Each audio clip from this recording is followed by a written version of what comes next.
Sino? Ma'am Gomery po. Jasmine Gomery po. Jasmine Gomere. Hindi niya pa kasi hinihingi yung grades niya sa akin eh. Or siguro gagamitin niya na lang yung sa portal. Anyway, sige. Let's start. Na-ask ko si Ma'am Noemi regarding sa discussion or sa topic. Sabi naman daw, okay lang na i-continue natin yung conic sections. Since nga, ang hirap naman mag-skip agad into the other lessons na hindi nyo na ano yung ibang conic sections. Okay, so let's start with graph and properties of a circle for second quarter. Okay.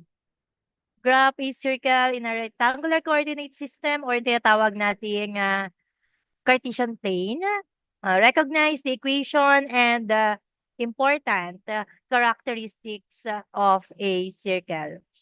Let's remember or recall that the standard form of the equation of a circle, center at h comma k, is x minus h quantity squared plus y minus k quantity squared is equal to r squared. This one is center at h comma k. This one naman, center at the origin. All we have is here, x squared plus y squared is equal to r squared. Now, we're going to graph a circle. We will use the standard form of the equation of a circle. So, if the given equation is in the general form, you need to convert it first to the standard form so that you can graph a given circle. Okay, first, sabi dito, step 1, identify, paano mamahide? Ayun. Okay, step in graphing a circle. First, identify and plot the point which is the center o yung h comma k on a coordinate plane, which is the Cartesian plane. Di ba meron tayong Cartesian plane which is may x and y axis na may apat na quadrant. Tama po ba? Naalala niyo pa po ba Yes, yan? ma'am. Yes, ma'am. Yes. Ano ang nasa quadrant 1? Anong sign na nasa quadrant 1? Negative and Negative po. positive.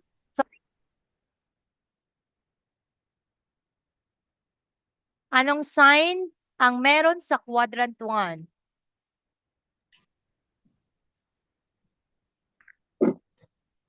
Negative and positive, ma'am. Negative, positive. This one is x. Ay, wait lang. Magsusulat ako. Ayan. Recall muna natin ha. This one is x-axis. Lagi lang natin yung mga parts ng Cartesian plane. O, x-axis. Anong other term na tinatawag natin kay x-axis? Is also called what? Abs. Absolute. Ano daw? Absolute. Absolute. Altitude. Alin, sorry? Altitude, ma'am. Altitude. Altitude. AB na yung ano ko ha, AB na yung clue ko. Abscissa, ma'am. Sige. Abscissa, ma'am. Abscissa. So yung x-axis natin ay tinatawag din nating abscissa. I think that's in grade 8 ata yung topic kung saan pinakilala sa inyo yung coordinate system na nanggaling kay René Descartes. Yes, Oh, ma'am. anyway, that's abscissa. And pag y-axis naman, ano naman tawag natin sa kanya? Oh, this one, y. Y-axis na naman tawag natin? Kung si x is abscissa, ano naman si y? Ano Ordinate. naman si y? Ordinate. Ordinate. Very good. Let's ordinate naman po. Kasi other term lang naman siya since sometimes they call it ordinate or y-axis na lang. Kasi nga, merong y-axis, yung mismong line siya. or I mean, nandun siya mismo sa line ng y-axis. Magiging ordinate siya kung yun yung partner ng x natin ay wala na sa axis, yung pinaka-line.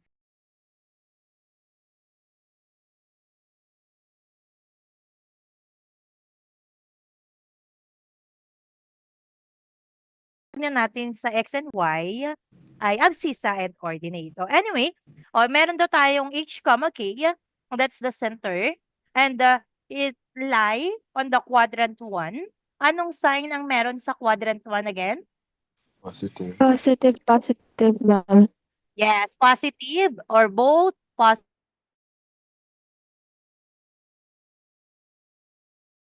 Negative, positive. Okay. Nakakindat na sa quadrant 2. Sa quadrant 3 naman po, Negative, ma'am. negative. Ito daw, nakapikit na siya. Ayan, quadrant 3. And sa quadrant 4, Positive, negative, ma'am. Positive and negative. positive, negative. Okay. Para saan tong quadrant na to? Etong quadrant na to, so that you can identify where you're going to plot your center na h, k, kung may value po ito. Like, binigyan ka ng center at 2, negative 5. O what quadrant should you plot? Should you graph a circle? Saan quadrant siya dapat makikita? Pag ang center na binigay sa'yo is 2, negative 5. Saan mo Quadrant makikita 4. yon? Quadrant 4, ma'am. Quadrant 4. Four. Nakukuha po ba? Yes. Yes, Okay. ma'am. That's the first thing that you need to do. Identify and plot the point, which is your center, on a coordinate plane. Second, you need to solve for r. Again, what is r? Radius. Radius, ma'am. Your radius. The given in the equation is r squared. So, kailangan natin makuha yung r, just simply square root the given sa equation para mahanap natin si r. And then third, from the center, count yung radius mo horizontally, vertically, and then this will give you 4 different points. Lahat daw yan equidistance from the center. And that point also, you need to connect to form a circle. Yan. Sabi dyan sa step 4, just connect these 4 points with the best curve. The best So, hindi ako best mag-curve that you can sketch to get the graph of the circle. So, when I draw a circle, hindi na naman talaga siya best. Anyway, kahit may guide na, hindi kasi ako magaling mag-drawing. Yan. So, sabi, di ba, you just need to connect yung 4 points na yon, and then, that's it. You have now a circle. Ang pinaka-guide mo ay yung radius. Okay? Alamin mo yung distance nun mula po doon sa center mo na h, k, and then bibilangin mo daw po horizontally, vertically, 4 na point, connect that dot or point, meron ka ng circle. Okay. Sabi dito, if the given equation of a circle is in general form, transform the given equation into its equivalent standard form to identify the center and radius of the circle. Ito yung sinabi ko kanina. There's a case po kasi na ang binigay sa'yo ay naka-general form. So sabi nga dyan, you need to convert or transform it to standard form para ma-identify mo na yung center and yung radius. Okay, let's have here an example. So, yan, we have here x squared plus y squared is equal to 36. Naka-standard form po ba ito or naka-general form? Standard. Naka-standard, okay? Ano ang clue mo para malaman na naka-general form ang isang given? If it doesn't add up zero. Nakasimplify, ma'am. Naka-simplify? Doesn't, ano daw, Wala. Lori? And with 0, ma'am. It's equal to 0. Very good po. Pag yung given naka-equal to 0, that means naka-general form siya. So in this example is equal to 36, that means that is R squared. Anong center natin dito? So, Anong center natin? Ma'am. 6. Yes. Yes, Melvin? Center? 6 po, ma'am. 6 po, ma'am. Ay, Center. something. Yes, prone. But Ma'am, hindi po ako nag-raise.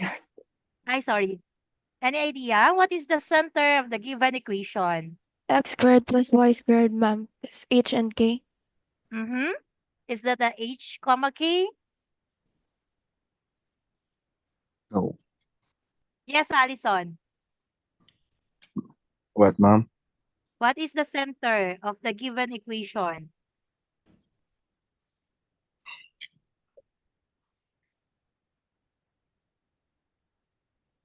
Dalawang center, ang dalawang equation natin kay circle. Isang center at H, comma K, at isang 0, 0. center at the origin. Ano 0, ang 0, center ma'am. natin dyan? Yes? 0, 0. 0, comma 0. Zero. Very good po. That means your center is at the origin. O, tignan nyo, di ba? Hindi straight line yung akin. Line pa lang yan, hindi na straight. Paano pa kaya kung circle? O, anyway, wala akong magagawa. Talaga ako perfect mag-drawing. Kaya hindi ako nag-engineering eh. Kahit gugustuhin ko man, I love math, but kasi I'm not good at drawing. Eh, di ba yung engineering is more on draw. Yeah, may sketch. Oh, ayoko. Hindi kasama magalo. Anyway, let's go back here. So sabi dyan, origin. So that means your H, comma K, origin center is here po. 0. Ayan. I just put here po. Ayan. That's your center. And then sabi dyan, meron tayong R squared. Para mag-graph to, kailangan natin ng ratios. Ano ngayon ang ratios mo? Actually, nabanggit na to kanina ni Melvin. So, 6, R is ma'am. equal to R squared. So, ang gagawin lang natin is square root of 36. And the answer is what? 6, 6. ma'am. Ma'am. The answer 6 is po, ma'am. 6.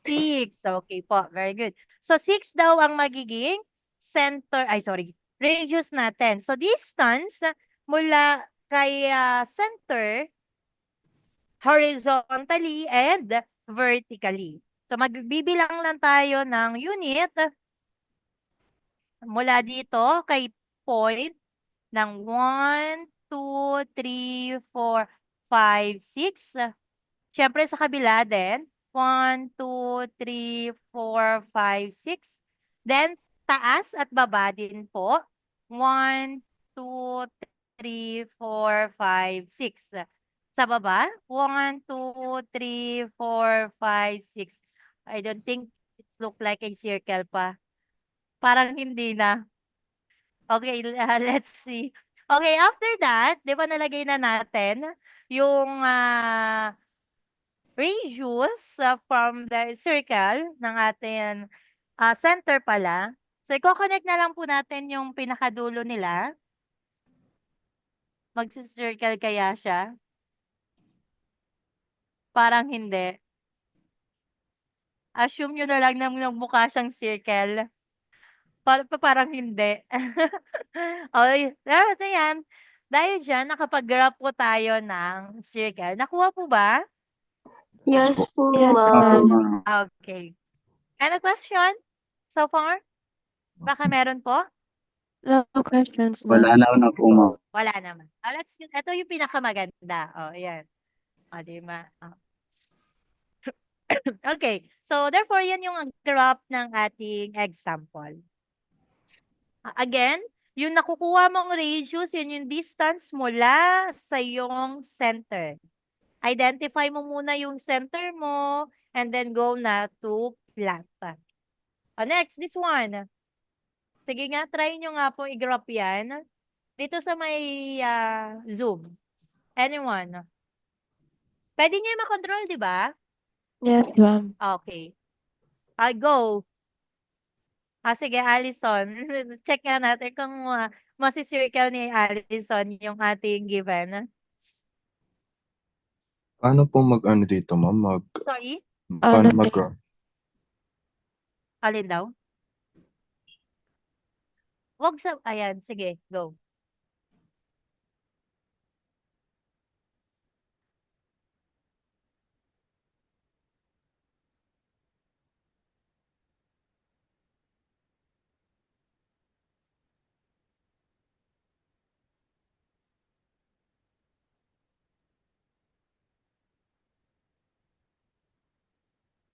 Okay. Nagmukha naman ba siyang circle? Itlog, ma'am. Mukhang circle naman. Okay. Ayan, nakuha ni Allison yung graph natin. Pero anong ratios dito sa ginawa ni 7. Allison? Ano ang ratios natin? 7. 7, ma'am. 7. Okay po, very good. Kasi ni-square root lang si 49. So, nakuha natin si R na equal to 7. Okay? Don't forget po na kailangan po siyang i-square root. Sometimes, may nakita lang mababa yung number like meron ng 5, meron ng 8, nakalimutan na nila na kailangan pa itong i-square root. Okay? Hindi po ibig sabihin na mababa na yung binigay sa equation. Yun na yun. Hindi po, R squared pa rin siya palagi. Okay? Next, let's graph naman this one. I-clear ko. Ayan, na-clear na pala. Ayan. Okay, grab natin yung ito. Pero this time, hindi na siya center at the origin. Center at H, K na siya. Let's identify what is the center here po. Ano ang center natin dito? 2 and 3, ma'am.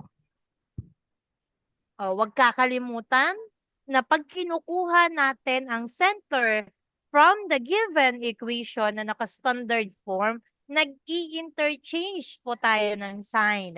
So, what will be the center? Positive 2 and positive 3, ma'am. Again. Positive 2 and positive 3 po. Positive 2 and positive 3.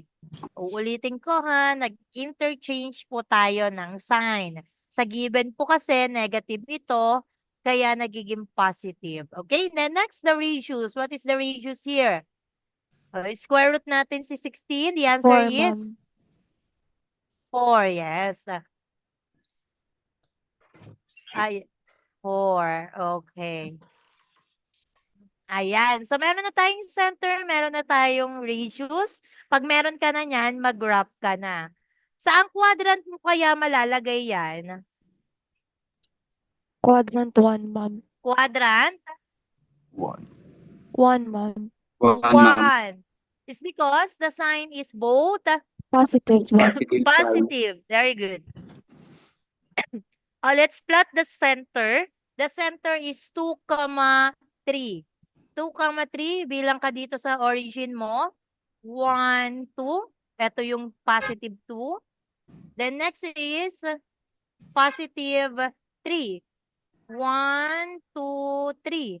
So, nandito na ang ating center. Okay? Ito ngayon si center. Ngayon, mula daw kay center natin, magbibilang tayo ng ilan? 4. So, ito si center, bilang tayo ng 4. 1, 2, 3, 4.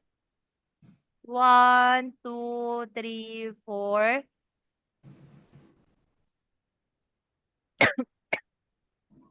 Excuse me. Excuse me. Ay. Okay. So, mula dito, unahin natin this one, 1, 2, 3, 4. So, nandito yung isang point. Sa taas naman, 1, 2, 3, 4. Nandito yung isang point. Sa baba, count ito 1, 2, 3. Ito yung 3. Dagdagan natin ng isa. Ito naman yung 4.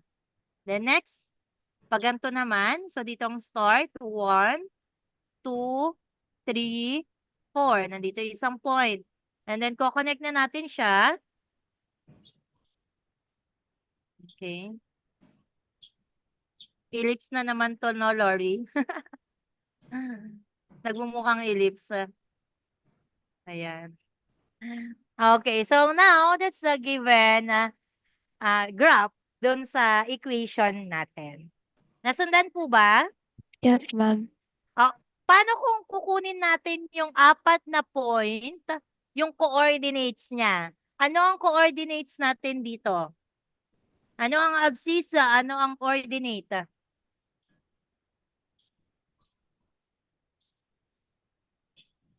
Ano yung x?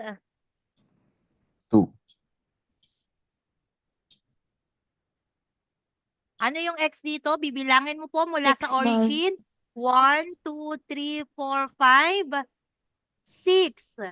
So, 6, kama, anong kapartner? Bibilang ka naman pataas. 1, 2, 3. So, 3 naman po ito. Okay? Next. Yung sa taas, ito kaya, anong coordinates to? Ano yung x niya? 7. 2. Ano naman ang y? Bibilangin lang po. 8, ma'am. Bilangin nga natin. 1, 2, 3, 4, 5, 6, 7. 7 lang. Ay, sorry, ma'am. Sumobra. Okay. And then next, dito naman sa kabila. Ano yung x natin dito?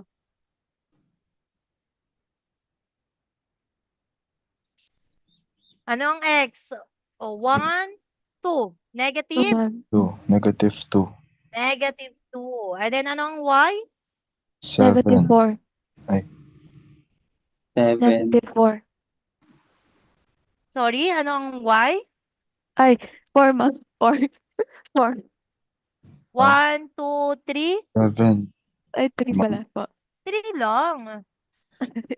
3 lang. O, mula dito tayo sa origin eh. 1, 2, 3. 3 lang po. Okay? Ito naman sa baba. Anong point ito? Ano yung x? 2, ma'am. 2. Ano ang y? Negative 1. Negative 3. Ay, 1 Negative? lang. 1. 1. Negative 1 lang. Okay? So, ayan yung 4 na point natin sa ating given equation. Nasundan po ba? Yes Yes, po, ma'am. ma'am. Opo. Yes, Yes. Any ma'am. question? None, ma'am. Ma'am, Okay. may question po ako. Ay, yes. Ma'am,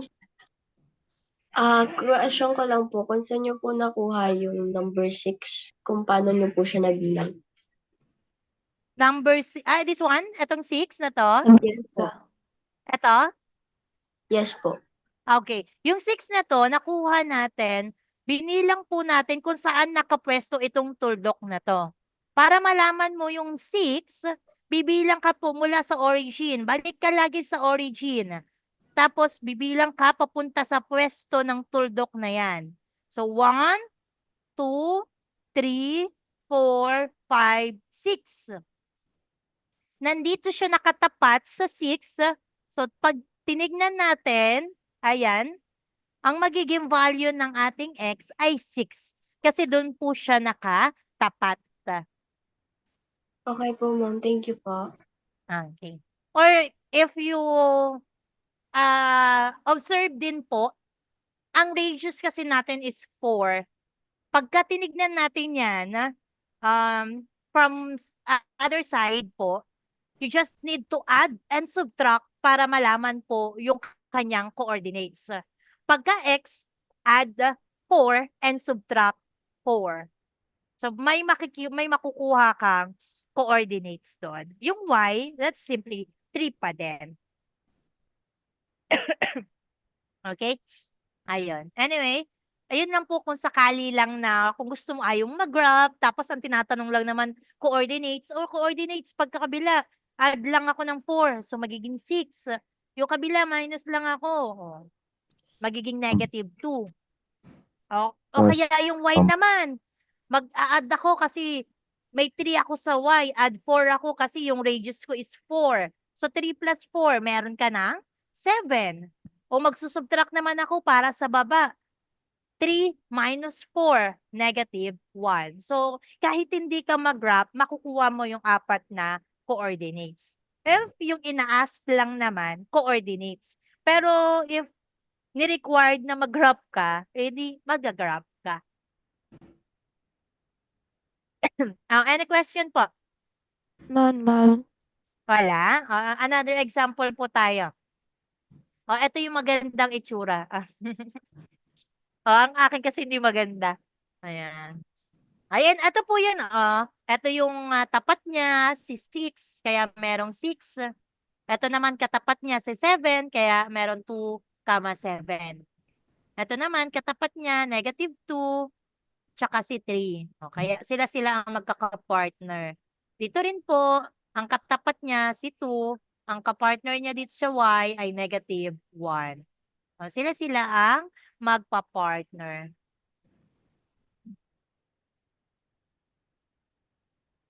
Yan. Okay. Another example here po. Ayan. Sino naman na may gusto? Sige nga. Bukod kay Allison.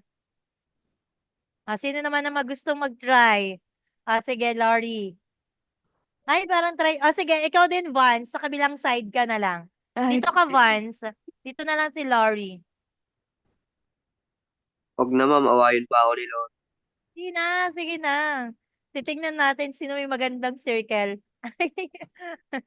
with artist yan, Go ma'am. na. Quadrant 1 lang naman yan.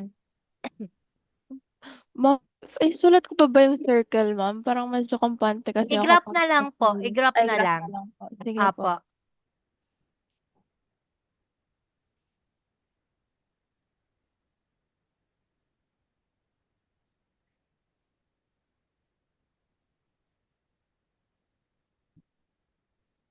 Wait lang, ma'am, nababangag ako. Sige lang.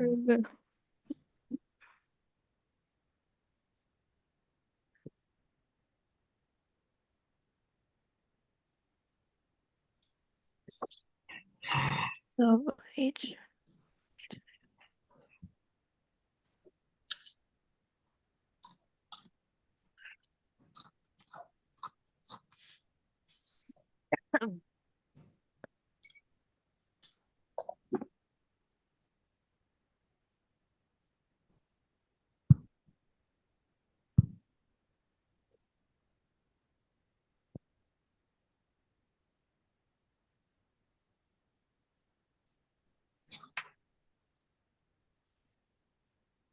Saan patungo yan, Vance? Nandito ako, ma'am. Wait lang. Sige lang, sige lang.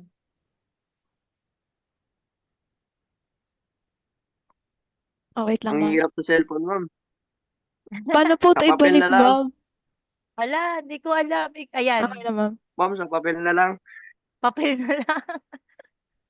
Kaya yan, kaya yan. Mamaya na magpapapel. After neto, kayo na magpapapel. Ma'am, Ma'am, ayoko na. Ang hirap magsulat, ma'am. Parang buto ng isda. Excuse me.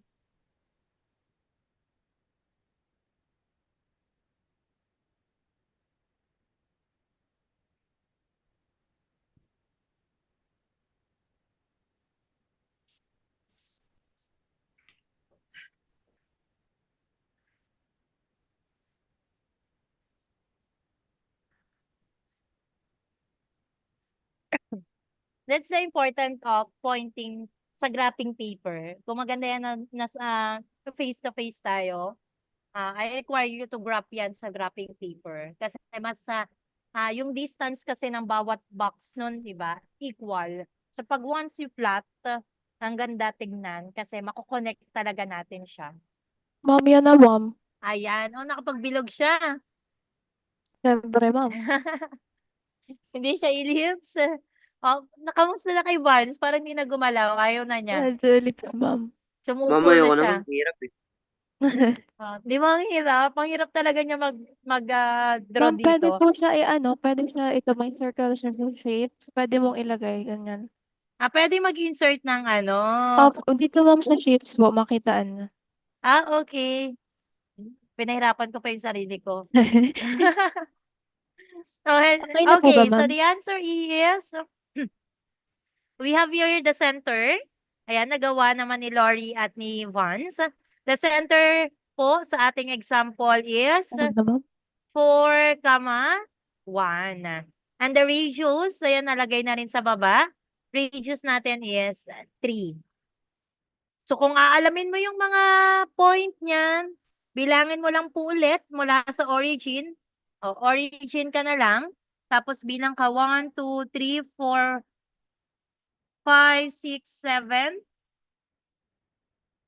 Okay, 4 plus 3, that's 7. Tapos ang ating y is positive 1. Yung kabila naman, ano ang center dito? 4. Okay, and then, ang kapartner is 1, 1 plus 3, that's 4 ulit. Ang kabila naman dito, ang ating x, ay, ba't ko nilagay x? Paano i-delete? Uy, nasan ka na? Wala na yung ano ko. Wala yung ano ko. Ba't dito ko na sa baba ilalagay? So, 4 yung x minus 3, negative 1. Joke lang, positive. 1, ano ang ating y? 1 pa rin. Okay. O, sa baba naman, that's 4. Ang y is 1. Ang k natin is 1. 1 minus 3. That's negative 2. Okay. Tama ba? 2, 3, negative 2. So, ito yung ating circle. Okay, may tanong po? Wala naman po. Wala naman. Nasundan? O, di syempre kayo naman. Yes po. Kayo naman po ang gagawa. Graph the circle with the given equation. Kayo naman po yan. And then by Wednesday, dapat po tapos na. Ilalagay ko lang po yan sa ating... Bakit hindi ko ma-erase? Kasi sa inyo siya. Hindi ko siya ma-erase. Once pa-erase nga, baka screenshots nila. Ayan. Ayan. Pakilagay po yan sa drive natin. Hanggang Brigada. deadline po niyan, ma'am. Gagawa na lang po ako doon. Di ba meron po tayong pre-cal solution? Lalagyan ko na lang po doon ng graph of a circle. At doon nyo po ilalagay ang inyong sagot. Copy and answer po. Identify the center at the same time the radius.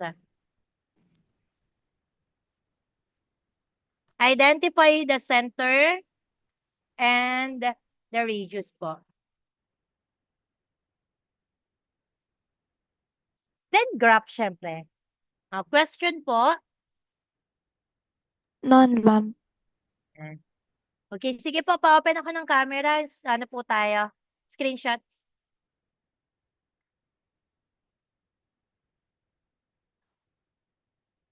Mas maganda, ma'am, kung alisin niyo po yung share screen niyo. Ba't ayaw akong mag-zoom? Alin? Sorry? Yung share screen mo, ma'am, kung alisin mo po. Alin, Lori? Yung share screen mo, ma'am, mas malaki yung capture mo pag inalis niyo po. Stop share ko. Ayan.